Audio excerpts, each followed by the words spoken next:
So, a huge difference between what we're talking about usually in regards to the law of assumption or the law of attraction or manifesting or whatever you want to call it. The terminology does not matter. You're going to see in this video, once again, why the terminology doesn't matter. A big difference between what we're often exploring and what you usually see on YouTube is the dogmatism of these ideas, of these manifesting ideas, is usually thrown out the window. Or in the very least, I try to minimize it to the best of my capability. As we've been discussing a lot lately, I think that being flexible and open to new ideas, new approaches, and utilizing approaches that work well for you in different ways, surprising, spontaneous ways that come up when necessary and relevant, is hugely important. And that's not just some theory that is you can discuss or just one thing. It's not just like assume it will happen, just maintain the state, persist. It's not that simple. Things aren't black and white. They're very, very gray a lot of the time when we're trying to feel better on the inside and, by feeling better on the inside, manifest better things in our life. So that point is not discussed nearly enough on YouTube or elsewhere on social media or in general when it comes to the inane LOA law of assumption scene today. And that's why, like yesterday, we were discussing Bob Dylan's book, Chronicles. Because if you're really trying to utilize this stuff and practicing it actively in your life, you're going to pick up different ideas, different tidbits, different approaches for how to use things like the law of assumption from reading different material like, for instance, Chronicles by Bob Dylan, which is a book about creativity in many ways, about creating, about manifesting. If you look at Neville's lectures, he's always mentioning things that are totally unrelated to the New Thought movement, that are totally unrelated to manifesting, at least from superficial appearances. He's talking about science and art and poets and all these different things and people and concepts. You think that's just a coincidence? Fucking of course not. You got to be open-minded about this stuff. The benefit of coaching and counseling when it comes to this material is that you see a new angle. A coach can give you a slightly new angle in which to approach this stuff. And just that slightly new angle can change everything for you, make it much, much easier. Coaching in most fields, like in business, that's just understood. People hire coaches, they hire consultants because they know if they can get one little bit of information from that consultant or coach, it can change the trajectory of their entire business. It's the same here for you when it comes to manifesting and feeling better. Most people, especially in law of assumption circles, don't understand that whatsoever. And again, that's why in the Law of Attraction Simplified, which is free today still on Amazon, I'll put the link below. That's why I say if you can take 5% from some teaching, like 5% of what Neville is saying, and really make it relevant to your life, that will change your life. And that goes for any teaching across the board when it comes to these great manifesting teachings. It's so often about finding a little slightly different angle, which you then utilize. And by utilizing it, it opens up a whole new path for you, a whole new way of living. And let me give you an example of that today. We're going to read more from Chronicles.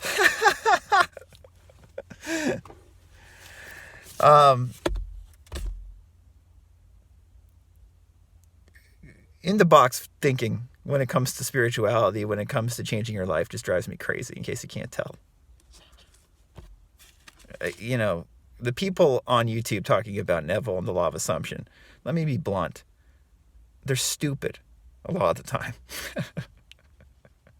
I don't think people are stupid in general. But groupthink makes people stupid really quickly. Unfortunately, that's the whole manifesting scene on YouTube.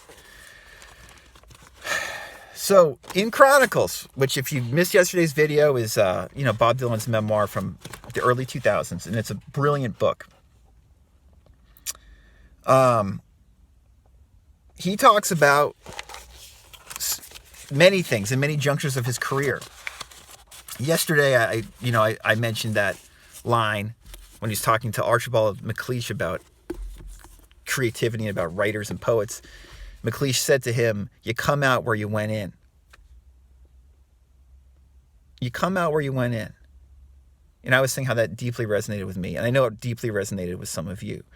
That's the kind of nuanced advice that if you really hear it, it can change your life. Just that one little thing. MacLeish couldn't have said that to Bob Dylan unless he had experienced that in his own life directly himself. That's not the kind of thing you hear. You read Neville and then you spout, you regurgitate what he says on YouTube, and that's the law of assumption. No. You come out where you went in is something you have to experience. And what, the benefit of hearing actually unique ideas on this subject is why it's so beneficial to do that. Like why Maggie's channel is so beneficial. Because she's not just regurgitating Neville. She's giving her experiences, her personal subjective experiences with Neville-type teachings in her own life. That's what we're doing here as well. So I'm going to read to you today from Chronicles, another short excerpt that most of you aren't going to understand, but some of you will understand. And if you get this little excerpt, what Dylan is saying here, it's going to help you. This is from the part of the book where when he just had basically gotten to New York. He was probably like 19 or 20 years old. He was not at all prominent. He was trying to kind of make his way into the New York folk music scene. And he says, what really set me apart in these days was my repertoire. It was more formidable than the rest of the coffeehouse players, my template being hardcore folk songs backed by incessantly loud strumming. I'd either drive people away or they'd come in closer to see what it was all about. There was no in between. There were a lot of better singers and better musicians around these places, but there wasn't anybody close in nature to what I was doing. Folk songs were the way I explored the universe. They were pictures, and the pictures were worth more than anything I could say. I knew the inner substance of the thing. I could easily connect the pieces. It meant nothing for me to rattle off things like Columbus Stockade, Pastures of Plenty, Brother in Korea, and If I Lose, Let Me Lose, all back to back, just like it was one long song. Most of the other performers tried to put themselves across rather than the song, but I didn't care about doing that. With me, it was about putting the song across. That's a very profound paragraph if you understand kind of the sensibility and the nature of what Dylan's talking about there. And it just might not resonate with you at all. That's totally understandable. Again, this is very subjective. But Dylan says a few things here that first off, deeply resonate with me, but also are very relevant to things like the law of assumption. One thing that's resonates before we get into the main thing I want to discuss is, he says, I either drive people away or they come in closer. There was no in between. There's like polarity there. Like they either come or they go further away, right? He was being unique, and he was expressing himself through the song. So that's what I want to talk about today, because this deals directly with what Neville talks about some of the time, and also what we were just discussing at the beginning of this video. Like I would say, for instance, when it comes to these ideas, these manifesting ideas on social media, most people are trying to put themselves across. Like, oh, I manifested this. This is what I did this. This is what happens. You just do this. Just listen to this. This is what I did. Rather than, Dylan says the song, but rather than the idea, the concept, the technique. What we're trying to do a lot of time here, at least, is express the technique. Express the teaching. Put that across. The purity of that.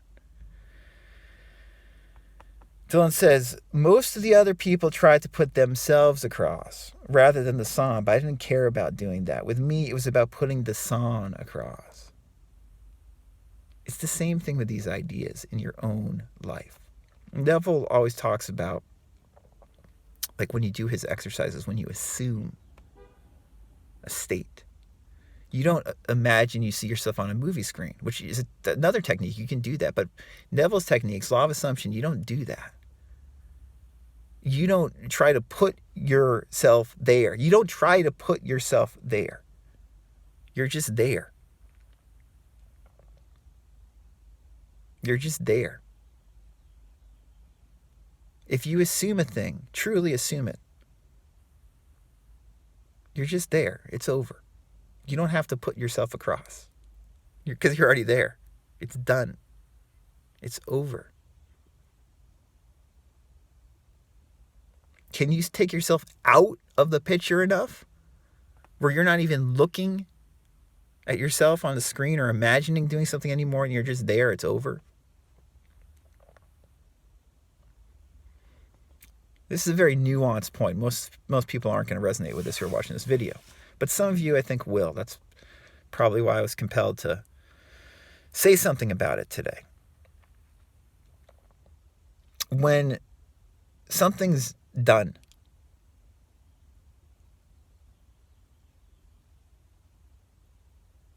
you're not trying to do anything anymore because it's done.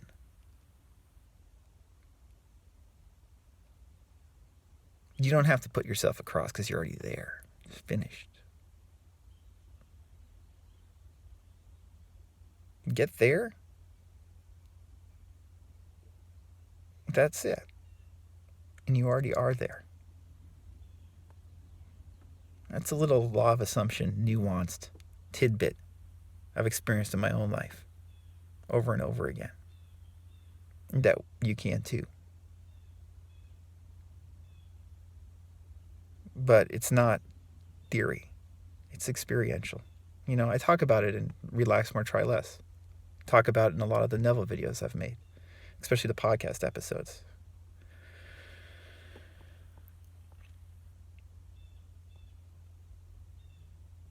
Listen to this line again. Folk songs were the way I explored the universe. They were pictures, and the pictures were worth more than anything I could say. He's not putting himself in there. He's taking himself out. It's already done. Creation is finished, as Neville would say. All you have to do is assume it. All you have to do is put the song across. You don't have to put yourself in there. Just assume it. Assume the song. Assume the state. If you're still following me here, you get what I said, and I appreciate that. Thank you. All right. Till next time.